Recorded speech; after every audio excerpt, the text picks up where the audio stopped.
Ya,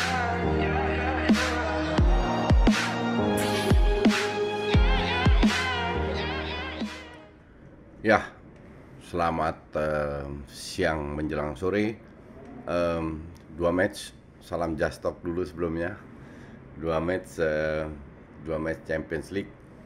Ada satu IPL, tapi nggak penting. Leeds menang lawan Southampton. Ya, pelan-pelan dua-dua itu berada di area di mana mereka berada, yaitu papan tengah. Oke, kita ke dua match itu. Kita mulai dari Munchen dulu. Munchen lawan Lazio di atas kertas jelas Munchen jauh lebih unggul.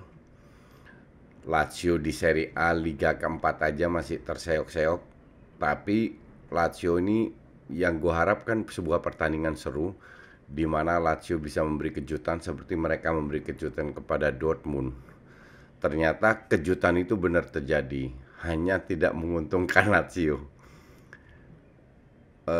Musakio kalau nggak salah ya, di babak pertama ya kasih kado ke Lewandowski. Lewandowski, the best striker. Lu kasih kesalahan kayak gitu, udah selesai tutup buku. Gol ketiga, Petric salah menghalau bola, dimainin sama Koman, shooting, ada si Sane cetak gol 3-0. Dua kado, satu bunuh diri, selesai loh. Jadi 3 gol, ibarat Munchen dikasih kado lah. Tapi di luar gol, Munchen memang lebih menguasai ya. Dalam arti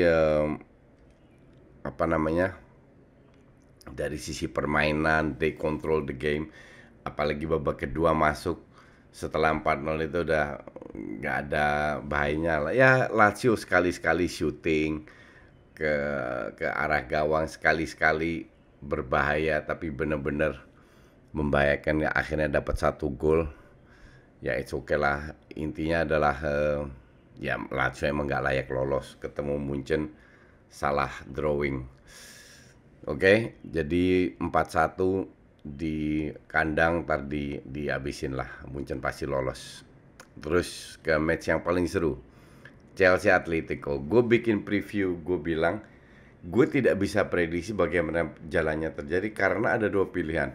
Satu, either Lazio over ATM bermain menyerang.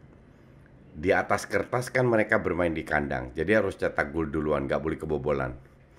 Mereka menyerang, dimana curi gol 1 gol terus balik, tapi nyerangnya nyaris nggak ada juga. Di belakang itu benar-benar kalau Chelsea pegang bola dan ball possession ya udah bisa diprediksi dipegang Chelsea karena mereka akan incer counter attack. Itu mereka bermain dengan 6 pemain belakang, 3 tinggalin Suarez di depan. Dan rapet ya, antara 6 dan 3 itu sangat rapet, sehingga kalau mereka Chelsea melakukan sekali-sekali sirkulasi bola cepat, salah satu dari 6 ini bisa maju ke depan kalau 3-nya telat. Jadi strategi bertahan seperti itu, mengandalkan mengincar counter attack. Dan berapa kali dapat counter attack, tapi karena end passingnya jelek sehingga nggak dapat peluang. Lu tahu berapa shots on target yang dilakukan oleh ATM? 0. Big zero. Jadi counternya pun nggak jalan. Sampai ada yang bertanya, tim kayak gini nomor 1 di La Liga? Iya, makanya di samping Barca Madrid lagi terpuruk awal-awal musim, sekarang dua-dua ini kan pelan-pelan bangkit. ATM yang sekarang turun, itu udah gue bilang berkali-kali di DPI, di mana mereka unggul 9 pun gue bilang ini ATM akan turun karena permainannya ya gitu-gitu aja, apalagi punya pelatih yang nggak berani keluar kandang. Gue paling benci ya, walaupun mereka bermain away, sebenarnya away, tapi di atas kertas kan mereka bermain di kandang. Lo harus cetak gol and you don't defend gitu loh. Sampai kebobolan menit 76 baru mereka keluar. Itu pun dengan permainan yang oportunis yang nggak dapat peluang sama sekali. That's why gue bilang pelatih kayak Simeone ini nggak akan kemana-mana. Padahal berkali-kali gue nonton ATM di mana bahkan di babak pertama ada beberapa momen di mana mereka sekali sentuh itu cepet banget dan lumayan bagus. Sayangnya defense-nya Chelsea cukup bagus lah. Beda dengan Chelsea, nyaris nggak ada sekali sentuh, yang ada dribbling. Permainan Chelsea nggak jauh seperti yang gue perkirakan. Jarak pemain depan, pemain tengah sangat jauh. Antar lini sangat jauh. Sekali-sekali mereka dapat peluang, ya mungkin Werner ya di babak pertama. Habis itu golnya Giroud apakah itu offside? Enggak, itu nggak offside karena di replay kelihatan bahwa bola assist ke Giroud itu dari Koke. Kalau nggak salah Koke. Saul dari Saul. But anyway, salah satu lah, Saul kalau nggak salah.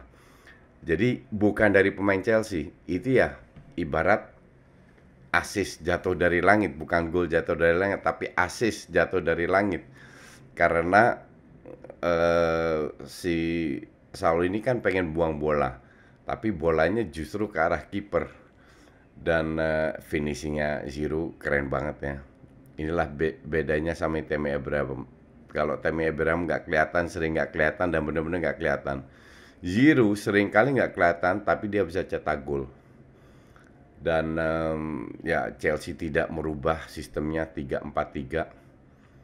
Gue sih nggak yakin, walaupun hari ini sudah agak mendingan, tapi sebenarnya gaya permainnya nggak jauh beda seperti di IPL ya. Atletico ini memang jauh di bawah performanya lah. Babak pertama masih oke lah, masih dapat beberapa peluang, beberapa kali cukup berbahaya walaupun nggak ada shot on target. Tapi babak kedua bisa bilang mereka bermain lebih bertahan, lebih ngincar counter, dan akhirnya jebol, akhirnya mengincar. Ini tim mau kemana nggak tahu juga. Gue nggak tahu mau apa namanya, Simeone sebagai pelatih termahal mau dibawa kemana. Sementara Chelsea kalau gue bilang juga jangan puas ya, karena nanti di leg kedua di mana Chelsea bermain di kandang, di atas kertas bermain di kandang sendiri, gue nggak tahu apakah ke Inggris beneran atau enggak. Kemungkinan besar kan away juga. Di atas kertas main di kandang sendiri,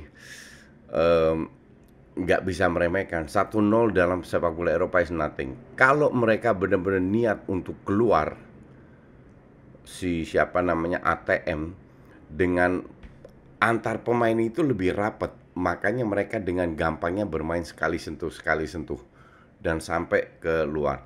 Nah kalau itu bisa dimanfaatkan, karena gue tidak lihat Chelsea di leg kedua merubah permainan, tetap 3-4-3. Ujung-ujungnya itu juga Kovacic main, Werner main, tiganya selalu sama, kanan Odoi, kiri Alonso, ya gitu-gitu aja. Ya mungkin nggak Jorginho, mungkin Kante yang main, mungkin Jorginho dan Kante, nggak tahu lah. Pokoknya nggak jauh beda. Pemain kayak Havertz, Pulisic, Ziyech, feeling gue dicadangin, mungkin Kante juga. Tapi intinya adalah gue tidak melihat bahwa Chelsea bisa santai, bisa tenang.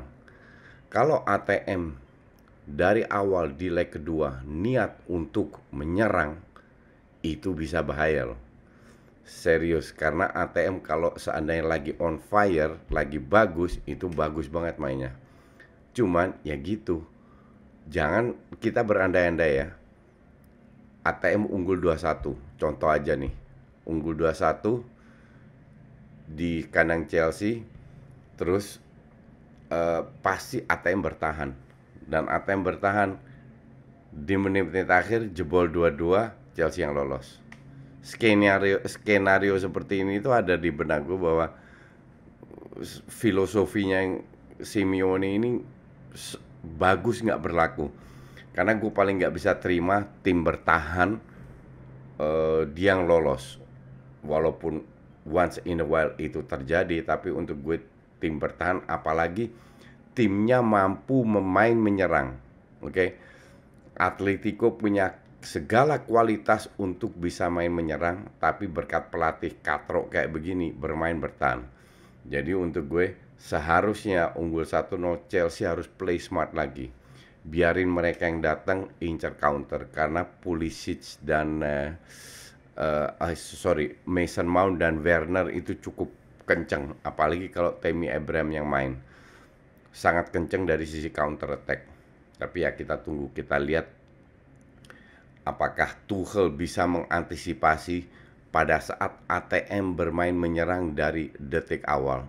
Ini yang menjadi seru. Tapi kalau seandainya benar-benar Chelsea yang nggak lolos, ATM yang lolos, seandainya ya, Tuchel harus ngaca dulu bahwa 3-4-3-nya emang nggak berjalan. Oke? Thanks for watching. Kita lihat semoga pertandingan besok lebih seru, terutama Atalanta Madrid, karena Gladbach City harusnya kayak Lazio Munchen tadi. Thanks for watching.